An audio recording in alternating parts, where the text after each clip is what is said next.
Awal cerita, ada seorang perempuan yang bekerja sebagai wartawan di sebuah stasiun TV, sebut saja namanya Basnah. Awalnya Basnah hanya mencari berita-berita yang sewajarnya, hingga pada suatu hari sang kerabat mengajaknya untuk ikut ekspedisi pencarian harta gaib. Basnah yang suka akan sesuatu yang beraroma mistis itu pun langsung menyetujuinya. Tapi sayang, pihak dari kantor tempat dia bekerja, tidak ingin meliput sesuatu yang mungkin hanya membuang-buang waktu. Namun Basnah tetap saja ingin berangkat. Pada hari yang sudah ditentukan, Basnah beserta kerabatnya sudah menyiapkan sebuah kamera dan perlengkapan lainnya. Mereka pun berangkat ke rumah pimpinan regu ekspedisi yang rumahnya tak jauh dari rumah kerabat Basnah. Pimpinan regu ekspedisi ini ternyata seorang tokoh paranormal handal yang sudah terkenal keluar pulau, sebut saja namanya Pak Combro. Pak Combro pun melakukan pengarahan sebelum berangkat. Di rumah Pak Combro juga sudah ada 2 orang lainnya yang sudah menunggu kedatangan mereka. Jadi total tim ekspedisi itu berjumlah 5 orang termasuk Pak Combro. Kamu benar mau ikut? Lokasi kita sangat jauh dan medan yang ditempuh sangat menguras tenaga, tanya Pak Combro kepada Basnah. Iya Pak, saya siap. Saya hanya ingin melihat langsung sesuatu yang berbau gaib. Hal seperti itu kan susah untuk ditemui, jawab Basnah mantap. Baiklah. Tapi kalau kamu kelelahan dan berhenti mendaki, kami tidak mau menunggu ya, kami tinggalkan, ujar Pak Combro. Mendengar perkataan Pak Combro, Basnah pun bertekad untuk bisa sampai ke lokasi. Perjalanan mereka sangat jauh, dan mereka harus melewati sebuah sungai dengan speedboat. Kebetulan kerabat Pak Combro ada yang memiliki sebuah speedboat. Hingga malam, lampu sorot pun dinyalakan dalam perjalanan di speedboat ini, agar tidak terjadi kecelakaan. Singkat cerita, perjalanan pun akhirnya sudah memasuki hutan. Sebentar lagi kita sampai. Di lokasi, kita tidak bisa menggunakan HP, karena di sini sinyal tidak ada, ujar Pak Combro. Benar saja, ketika Basnah mengambil HP miliknya, ternyata tidak ada sinyal. Ketika tiba di lokasi, speedboat pun ditambatkan dan diikat ke sebuah pohon tua besar dengan akar-akar yang menjuntai ke sungai. Siapkan semua peralatan kita, kata Pak Combro. Setelah mereka semua sudah siap, mereka pun mendaki bersama-sama. Jam tepat menunjukkan pukul 10 malam pada saat mereka mulai mendaki. Benar saja, medan yang Basnah tempuh memang sangat menantang para pendaki, ditambah cuaca yang dingin pada malam itu membuat Basnah merasa lelah. Ayo Basnah. Mau ditinggal, ujar Pak Combro. Basnah yang semula kecapean langsung menegakkan badannya dan kembali mendaki.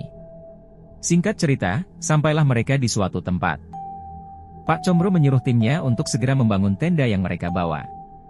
Pada saat itu jam sudah menunjukkan pukul 12 kurang 10 menit. Basnah yang sudah mengantuk mulai beristirahat di tenda, sementara yang lain sedang memakan bekal yang dibawanya. Setelah tim makan bersama, Pak Combro mengeluarkan alat-alat ritualnya. Antara lain apel jin, madat Turki, kemenyan Arab dan parfum kesukaan bangsa kuntilanak, yaitu minyak wangi Elizabeth Arden. Pak Combro memerintahkan untuk membakar kemenyan Arab itu dan juga isi dari apel jin tadi, serta menyuruh anggota tim agar masing-masing memegang lampu senter. Jangan ada yang bersuara, batuk pun tidak boleh. Kalau mau batuk, lari sejauh 100 meter dari area ini, ujar Pak Combro. Setelah membakar semua menyan dan madat Turki, Pak Combro mengajak tim duduk bersila bersama sambil menghadap Bukit Kuntilanak. Pak Combro mengeluarkan kertas kecil yang berisi mantra Melayu dan menyuruh anggota tim untuk membacanya bersama-sama. Semua terdiam konsentrasi, mengikuti Pak Combro yang kurang lebih setengah jam membaca mantra itu. Tiba-tiba cangkang apel jin bergoyang-goyang dan asap membentuk putaran menuju ke atas. Pada saat bersamaan, mereka mendengar suara cekikikan wanita, yang tertawa terpingkal-pingkal dan berteriak sangat keras hingga memekakkan telinga. Pada saat itu Pak Combro mengakhiri meditasinya dan menepuk pundak timnya, memberi isyarat bahwa ritual pemanggilan kuntilanak sudah selesai. Pak Combro membawa Basnah dan yang lainnya untuk menghampiri tamu mereka. Basnah pun cepat-cepat mengambil kameranya.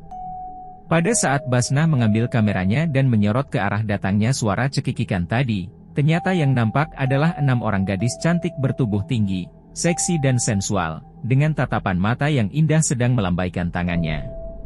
Setelah tim mendekat, Pak Combro berpelukan erat dengan Ratu Kuntilanak yang berada paling depan. Pak Combro juga memperkenalkan Basnah dan tim lainnya dengan bahasa aneh yang tidak dimengerti manusia. Setelah semua tim menjabat tangannya, sekarang tiba giliran Basnah. Saat Basnah menjabat tangan kanan sang ratu langsung memeluknya dengan erat. Basnah mencium aroma yang sangat wangi dari tubuh ratu itu, dan daging di tubuhnya begitu lembut selembut kapas. Setelah bernegosiasi masalah harta karun yang ada di perut bukit itu, Pak Combro akhirnya diperbolehkan membawa harta yang berbentuk emas batangan itu. Tapi di luar dugaan Basnah, salah satu tim yang juga kerabat Basnah hilang di tempat bersamaan dengan hilangnya rombongan kuntilanak itu. Pak Combro pun berkata bahwa dia tidak mati, melainkan menjadi dayang di istana kuntilanak. Setelah sampai di speedboat, tim dan Basnah pun bergegas pulang. Basnah yang ketakutan hanya diam. Namun di dalam hatinya, Basnah berniat melaporkan kejadian itu kepada pihak kepolisian begitu tiba nanti. Begitu tiba, Basnah segera mendatangi keluarga kerabatnya itu dan menceritakan semua kejadiannya. Namun ternyata, istri dari kerabatnya sendirilah yang bersedia menumbalkan suaminya itu. Iya. Sebelum kalian berangkat, Pak Combro sudah bicara kepadaku, dan aku mengiyakan semua itu. Jadi jangan salahkan Pak Combro, ujar istri kerabat Basnah. Basnah hanya terdiam membisu mendengar perkataan yang keluar dari istri kerabatnya itu. Basnah yang kelelahan, akhirnya menginap di tempat itu. Namun hingga 2 hari berlalu, Basnah masih saja merasa tidak enak badan. Dan di hari ketiga, datanglah Pak Combro memberikan jatah kepada istri kerabat Basnah tadi. Ini Bu, bagian ibu yang lebih besar, kata Pak Combro. Basnah yang melihat tumpukan uang hasil dari penjualan emas itu langsung bergegas menyiapkan perbekalan untuk segera pulang ke rumahnya.